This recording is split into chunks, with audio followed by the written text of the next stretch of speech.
Doctor, disculpe la hora, es que tengo el niño. Doctor, disculpe la hora, pero... Disculpe la hora. Disculpe la hora, pero es que el niño... Hola, buenas, ¿cómo están? Bienvenidos a otro episodio de su podcast favorito, Doctor, disculpe la hora. Teníamos un rato sin vernos, sin escucharnos, pero bueno, ya finalmente estamos de regreso con nuevos invitados, nuevos episodios. Vienen cosas muy chulas para todos nosotros aquí en el estudio. Y nada, hoy tenemos una invitada súper especial. Teníamos muchísimo tiempo queriendo que nos acompañara aquí en el podcast. Temas súper interesantes vamos a tocar en este episodio. Una muy querida amiga. Exactamente. Y que son, en verdad, van a ser de mucha ayuda para las mamás y los papás que nos escuchan, porque siempre hay como esos mitos y creencias populares de que hay prácticas que le pueden hacer daño a su hijo, etc. En fin, para no darle más larga, hoy nos acompaña la doctora Michelle Suriel, una muy querida amiga, otorrinolaringóloga. Hola, hola. La palabra Michi, a veces. gracias por aceptar la invitación. Gracias por la Te digo invitación. que dio trabajo juntarnos, pero se logró. Tú sabes por qué yo estoy aquí, ¿verdad? La gente no lo sabe, pero tenemos un año tratando de grabar con la doctora y por fin se alinearon los planetas. Va a Afortunadamente. pasar algo hoy importante, Bueno, probablemente. jueguen la loto. El episodio. Nada, Michi, cuéntanos más o menos, para los que nos escuchan, a qué te dedicas, qué haces, cuál es la labor básica del otorrino. Danos un panorama. Okay. Hola, hola, ¿cómo están?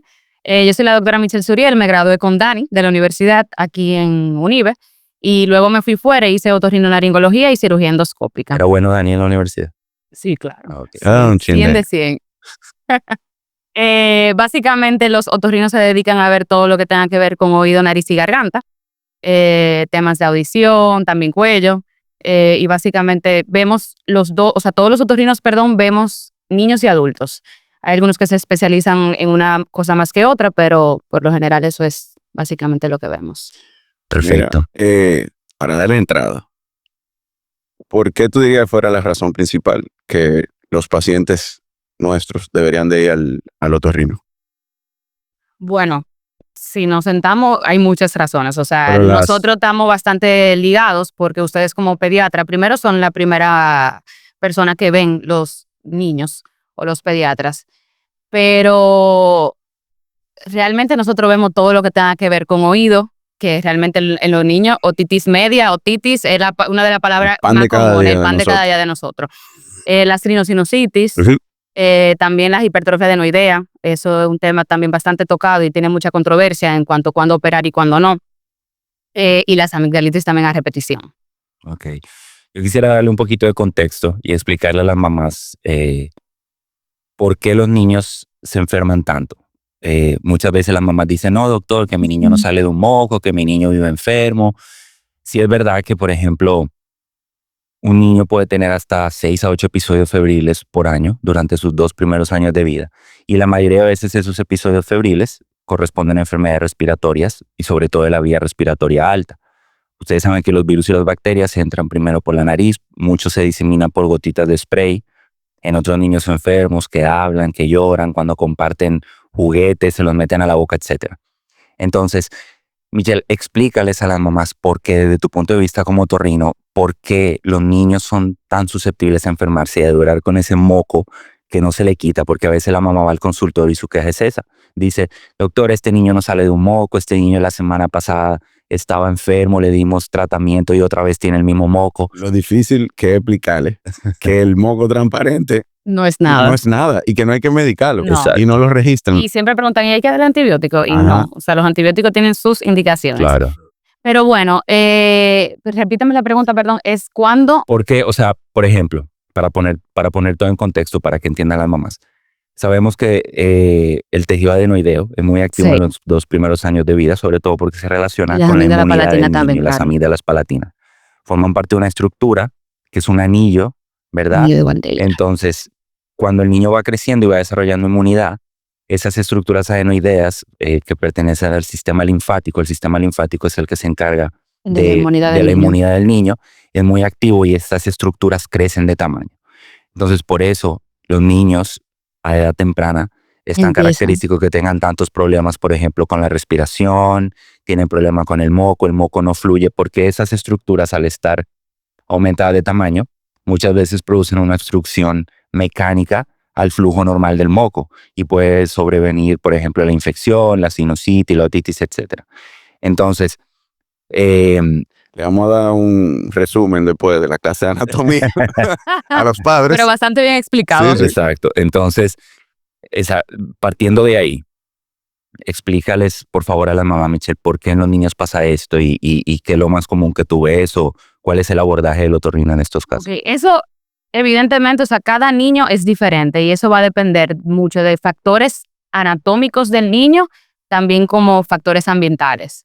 El hecho de que los niños tengan mucho moquito no quiere decir necesariamente que sea algo viral. Puede ser, de hecho, algo alérgico. Pero bueno, como tú bien explicabas, está el tejido adenoideo y las amígdalas palatinas, que son la primera fuente de defensa que tiene el niño. Entonces, desde que el niño empieza a exponerse a guarderías, empieza a tocar cosas que no debe tocar, pero al final eso es parte de crear inmunidad también. Eso es importante. Claro. Empieza a exponerse a alergenos o a virus que antes no estaba expuesto y es una forma de su cuerpo simplemente reaccionar y defenderse ante eso. El hecho de que tenga moco clarito, eso no quiere decir nada. Claro, siempre es bueno, si tienen la duda, llevarlo al médico, pero confiar en el médico que lo esté atendiendo como forma importante, porque al final lo llevan al médico y hacen lo que ellos quieren en la casa, le dan ellos mismos los antibióticos y entonces ahí es donde ya venimos después con resistencias antibióticas, no responden a tratamiento. Eso es un problema y eso que muchas veces... Eso va a ser un problema en lo adelante, a futuro. A mí me da impotencia, pero nosotros nos pasamos, 11 años tirando páginas para la izquierda. Exacto. Para que me vengan a refutar porque Google dijo, mira. Y doctores, ¿no lleva antibióticos? No lleva antibióticos. Claro, uno siempre trata de explicar a los padres por qué la preocupación de sus niños. Y eso es su tesoro. Claro. Entonces, uno trata de siempre hacerle ver y explicarle el por qué sí y el por qué no. Y cuándo entonces requeriría antibiótico. Pero hablando un poquito más del tema del tejido adenoideo, siempre es bueno tomar en cuenta en qué momento ya entonces sería algo no beneficioso para el niño, o sea, continuar con las adenoides y decidir cirugía. Y es ya cuando está teniendo repercusiones en otras áreas que no sea solamente nasal. Por ejemplo, que un niño que se viva infectando los oídos a repetición y dure muy poco tiempo sano o nunca salga de esa infección de oído. Entonces, ahí ya es bueno valorar cirugía. Siempre y cuando se haya dado tratamiento médico. También cuando un niño ronque de noche, no es normal que los niños ronquen. Es normal que los niños ronquen cuando haya un proceso respiratorio, porque evidentemente hay una congestión de la vía aérea superior, entonces el niño busca una forma de respirar y abre la boquita. Y hay un tema ahí que no vamos a profundizar mucho ahora, pero es la apnea obstructiva del sueño. Claro, exacto, y eso es bastante importante. Esas pausas de respiración. Esa es la indicación número 1. Claro. De hecho, yo diría que hasta sin importar la edad. Porque siempre los pediatras quieren como tratar de alargar ese proceso a partir de los 3 años. Pero si yo tengo un niño de 2 años, o llegando a los 2 años, que me está haciendo pausa respiratoria, que no tiene una respiración adecuada, o sea, respiración bucal, las consecuencias que eso va a llegar a largo plazo es mejor evitarla desde ya. Y es un niño que está en un proceso de desarrollo en todo el sentido de la palabra, o sea, a nivel social, a nivel físico, que le va a afectar eventualmente. A nivel facial hay cambios. A nivel social también, porque es un niño que no presta atención, o está muy activo o está muy hipoactivo. Y su desarrollo. Exacto, entonces a nivel no se logran concentrar en el colegio. Entonces, ni en la casa tampoco cuando tú le pones a hacer una actividad. Entonces, son cosas que uno toma en cuenta a la hora de ofrecerle cirugía a los padres. Y como bien tú dices, es bueno que quienes nos escuchan sepan, la apnea obstructiva del sueño se relaciona con muchísimas cosas, con obesidad, con déficit de atención, con cefalea o dolor de cabeza, con hipertensión, con muchas cosas que a veces la mamá, claro, no es culpa de la mamá dice, mi niño ronca, pero nunca se hace una evaluación adecuada y eso puede traer una repercusión a largo plazo increíble. Claro, eso lo vamos a discutir a fondo en otro segmento. Y por ejemplo, ya que nos quedamos ahí en la vía aérea superior y el tema de roncar y eso, muchas veces es cuando, bueno, uno ve al niño, el niño vemos que tiene frecuentes episodios de infección respiratoria alta, ya nosotros decidimos derivarlo al otorrino y el otorrino le dice a la mamá, bueno, hay que operarlo, ¿verdad? Hay que operar, esa es la solución. Para que tú traigas paz y a veces porque la mamá se pone muy ansiosa, porque la palabra cirugía para una mamá conlleva mucha ansiedad. Es un tabú para los padres. Claro. Porque automáticamente lo asocian y tienen razón con que Y hay que sedar de al hecho, niño. Me llegan los pacientes y son quirúrgicos y yo no le hablo de cirugía en primera instancia. ¿Por qué? Porque aunque yo confíe en Dani, por ejemplo, que me manda un paciente para operar, no fui yo que lo traté de forma médica. Entonces yo prefiero que ellos vean bajo mi cuidado de que yo le di tratamiento y no hubo una mejoría evidente. Entonces ahí yo le hablo de cirugía. Okay. Yo le pongo todos los panoramas, vamos a tratarlo de forma conservadora y entonces luego vemos si hay la necesidad de cirugía o no. Y con eso llevamos a mano también estudios para que ellos vean y explicarle de la forma más simple posible todo lo que está pasando y en qué puede repercutir, el hecho de llevar a cirugía o no. Tú sabes, Perfecto. en el caso nuestro, en consulta, hemos tenido tan buena respuesta con los pacientes que han requerido cirugía, el cambio del cielo a la tierra. Cielo a Porque la es que tú tierra. liberas esa Claro. oclusión que crean la adenoide. Y que es un niño totalmente diferente. Hay niños que no Correcto. comían simplemente porque no, Sí, o sea, sí. esa era su única vía de respirar. Y ellos Ujú. preferían no comer para estar respirando que desde que se operan tan gorditos al mes. Que te digo, pero ¿qué fue? Y no se vuelven a enfermar. Y no se vuelven a enfermar. Exactamente. Sí, hay casos, por ejemplo, engordan, duermen mejor, Sí. crecen. Ya el El niño cambio cambia, es el de niño una cambia. vez. Hasta a nivel facial. O sea, Y, por dentario ejemplo, también. la cirugía es un procedimiento rápido, ¿cuánto dura? ¿Qué se hace? Sí, la cirugía es un Generalmente, procedimiento, o sea, o sea, y estamos hablando de adenoides y de amígdalas, que por ejemplo lo más común en la parte pediátrica, son cirugías rápidas, toman 30 minutos en lo que entran al paciente, dependiendo si es combinado o no, y dependiendo de qué tipo de cirugía se le haga. Hay varias técnicas que se utilizan, está la técnica convencional, que es simplemente como un raspado de las adenoides, pero hay técnicas ya un poquito más avanzadas donde nos aseguramos que no queden restos de adenoides, porque es una de las complicaciones frecuentes de la adenoidectomía, que y pueden volver a crecer. que pueden volver a crecer, Ok. claro que sí. Y eso sucede más cuando quedan restos. ¿Qué pasa? La forma antigua de operar es, tú le colocas un abreboca al niño y entonces se hace un raspadito, pero se hace a ciegas. Es una cirugía segura, pero Ojo, eso no, es importante. claro, pero no hay forma de tú confirmar de que quede algo o no. Claro, uno siempre palpando, o sea, hay técnicas para tú valorar, pero eso no te dice al 100% como con una cámara, que es una de las técnicas Lo que tú haces. Ok. que se está haciendo. Ahora se cauteriza. Se cauteriza, ajá, tú entras con una camarita, entonces Ajá. tú vas viendo y va cauterizando todo ese tejido adenoideo. Y yo fui a un procedimiento que hizo Michi. Y salí así.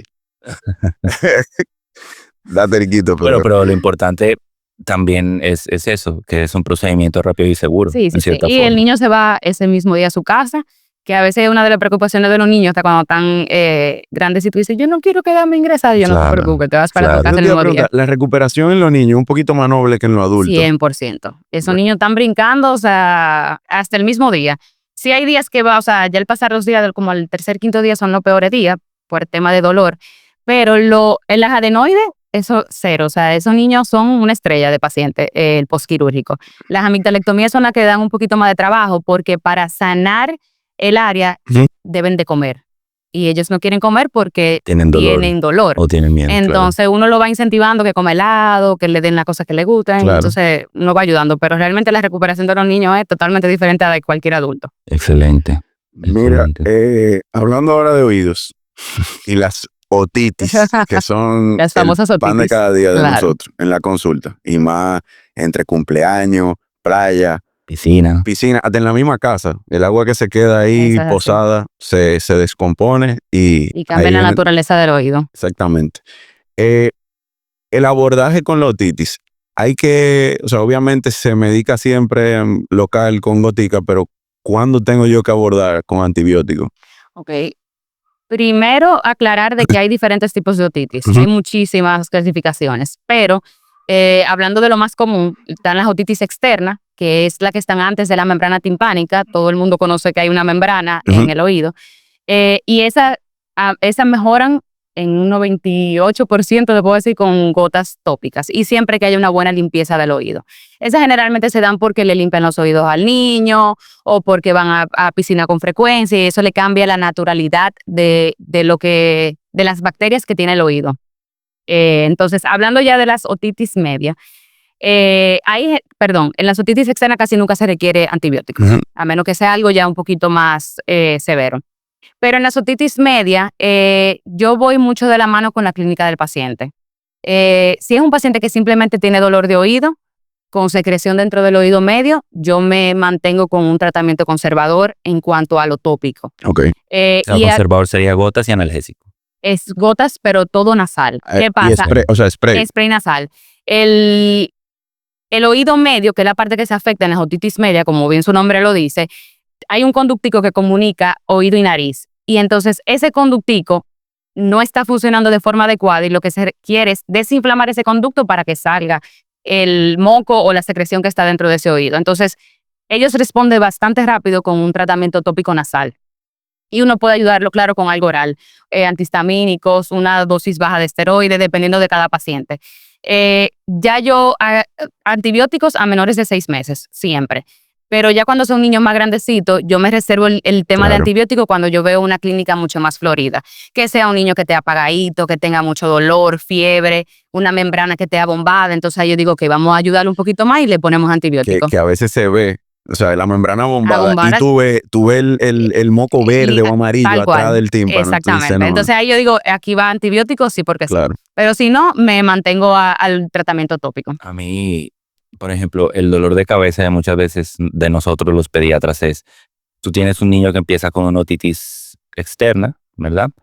El cuadro empeora, evoluciona, se vuelve una otitis media, o cuando se vuelve una otitis supurativa, que es cuando empieza a salir ese líquido amarillo. Y ahí rompe la membrana y entonces ahí que empieza a salir, entonces, se vuelve supurado. Muchas veces, claro, ver que al niño le sale la secreción preolivia es llamativo, pero muchas veces uno recomienda limpiar ese exceso de secreción, poner gota o medicar local, como mencionaba Dani. Ahí sí yo recomiendo llevarlo a un otorrino. Cuando hay una cantidad de secreción que no permite que la gota haga su efecto, entonces debe ser limpiado o aspirado para que se elimine por completo como esa secreción y las gotas puedan hacer su efecto. Porque si no, si tiene la secreción ahí y le empiezan mucha gotica, lo que va a hacer es una melcocha ahí. O sea, al final no va a ser ni una cosa ni la otra y se va a acumular más cosas. Pero sí, ahí yo recomiendo. Nosotros siempre hacemos un abordaje inicial. Exacto. Mandamos tratamiento. Si no progresa y vuelve otra vez a la consulta y ya, o sea, se reevalúa. Hecho, tú me mandaste una claro. pacientica hace poco con un cuadro similar y ya yo tuve que aspirar y es un poco complejo en niños que se dejen manipular, pero eso se logra pasándole la manito al niño y con un poco de psicología. Paleta. Claro. Sí. Paleta. Tiene que tener paleta en el consultorio. Sí. Tú hablaste ahorita de limpieza, pero quiero hacer la diferencia aquí, esa salvedad de que limpieza del oído cuando está infectado no es que los oídos se limpien. Exacto. Los oídos no se limpian. Con los codos. Nunca se limpian. O sea, No, bueno, se perdón, limpian no con nunca los se limpian, codos, tiene sus indicaciones. Exactamente. Entonces, indicaciones para limpiar el oído cuando haya un tapón de cerumen. Pero un tapón de cerumen que ocluye por completo el conducto. Entonces, ahí obviamente va a haber afecciones que el niño no va a escuchar igual. O el adulto en su defecto, pero aquí estamos hablando de niños. Y cuando haya secreciones que también impidan que haya una mejoría en caso de que tenga una otitis. Pero si no, el oído no se toca, el oído solamente se limpia el excedente, que es la parte que está aquí afuera. Si no, no introducir nada. Sí, porque cabe recalcar que hay niños que producen más cerumen que otros. Sí, claro, y eso es Pues totalmente por normal. fuera, claro. Eso no quiere decir, porque hay padres que me han preguntado preocupados, doctora, mi hijo produce demasiado cerumen, eso no es nada. Eso yo le explico. Así como hay personas que sudan mucho, así y otras que sudan poco, eso es lo mismo con la producción de cerumen. Caballero aquí. Debería tener una muda de ropa en el consultorio. El aire pues, 18, está apagado. Calor. Dios El mío. perfecto ejemplo, entonces. Sí. Qué bueno que Dani trae a colación esto. Dime, antes de pasar a otro tema que yo quiero que hablemos, que abordemos también, ¿cuáles son las medidas? Porque ya hablamos de tratamiento, ¿verdad? Y cuando ir al otorrino, y la cirugía, y el antibiótico y todo, pero ¿cuáles dirías tú que son las medidas preventivas, ¿verdad? Y para mí el aliado más grande del otorrino y a veces de uno como pediatra va dentro de las medidas preventivas, que es el lavado nasal, ¿verdad? Pero, ¿cuáles medidas recomiendas tú, por ejemplo, para que una mamá en su casa, tanto de oído como de vía respiratoria, pueda tener una prevención adecuada o para evitar estas infecciones? Siempre se va a mencionar la lactancia materna. Dice que la lactancia materna es protectora en cuanto, y claro, porque le brinda al niño una inmunidad. Los lavados nasales siempre van a ser un aliado para las madres porque los niños no saben retirar el moco de la nariz. Y una forma de tú mantener esa vía limpia es con los lavados nasales. Evitar los alergenos o exponerlo a alergenos que realmente puedan afectar o inflamar la mucosa de la nariz. La exposición al humo también. Buenísimo. En cuanto a niños, el tema del biberón. No tanto que no utilicen el biberón, sino que cuando le vayan a dar el biberón no sea completamente acostado. Okay. Porque como les mencioné ahorita, Se sube.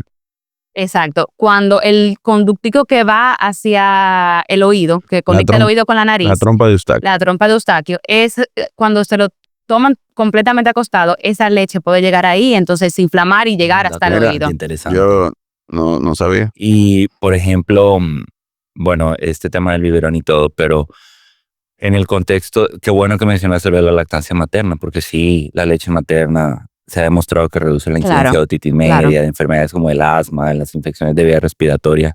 Todo es muy bueno. Háblanos específicamente, o sea, detállanos, porque muchas mamás siempre tienen la controversia del lavado nasal. ¿Cómo y desde cuándo? O sea, ¿a qué edad es recomendable que la mamá empiece a hacer lavado El lavado nasal no, o sea, pueden hacérselo desde que el niño nace. Pero, o sea, no, perdón, que te Ajá. interrumpo. ¿Tú estás preguntando del spray nasal o del flush? No. el flush nasal El flush, porque siempre el spray lo pueden usar desde que nace. igual su spray el lavado nasal si lo hacen de forma gentil. Lo que es la forma en que tú le vayas a dar el flush, porque a un niño chiquitico tú no le vas a dar un flushazo, o sea, tú le puedes poner una jeringa pequeñita y lo haces de forma gentil para que esa secreción o moco salga. Ujú. Pero realmente yo creo que está, aquí no lo voy a poder explicar probablemente, pero eso va a ser, o sea, de mano con su otorrino, buscar la forma más gentil para que el niño lo pueda hacer.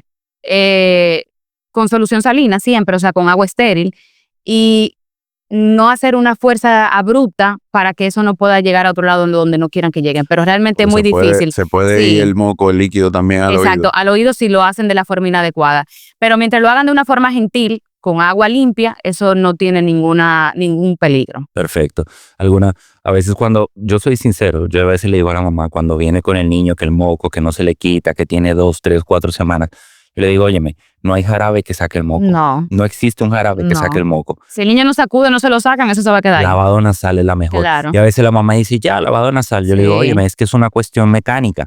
El lavado nasal mejora muchísimo. Lo ayuda a respirar mejor, le saca el moco, evita que venga la sinusitis. Pero también, tocando un poco el tema con eso, el tema también de que ella siente que tienen moco y no sale ese moco es por el mismo tejido adenoideo, que le da una voz nasal al paciente que hablan como que tan llatico, pero es porque está obstruido, como tú dices, de una forma mecánica. Entonces, no es que tiene moco atrapado, Exacto, es que hay un no fluye el tejido moco. que está tapando ahí todo, entonces le cambia la voz al niño y da una sensación de como que de que el niño está congestionado. Lo primero del recién nacido, el famoso roco. Ajá, exacto, también. Explicarle a los papás que Ajá.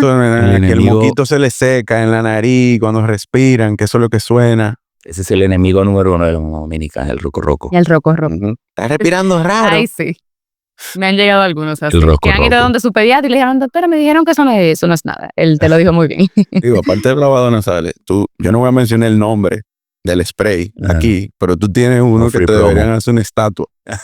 No, pero es bastante hay promo, bueno. el laboratorio que se acerque. Los pero- esteroides nasales. O... No, con los un esteroides. fluidificante de Ah, fluidificante. ya yo sé cuál es. Nico, mira, Todo el mundo. ese es fiel. Hasta yo lo utilizo. Pero es bueno, da resultados. Sí, Hay claro. gente que dice Claro que no que sí. funciona, pero bueno. Claro que sí. Siguiendo, vamos a ir bajando. Ya hablamos de otitis, hablamos del tema de la cirugía de adenoides y las amigdalitis, el tema de la sinusitis que también mejora por ese moco que se acumula. Para educar, porque más que todo nos gusta abordar este tipo de temas. Hablemos de el sangrado nasal.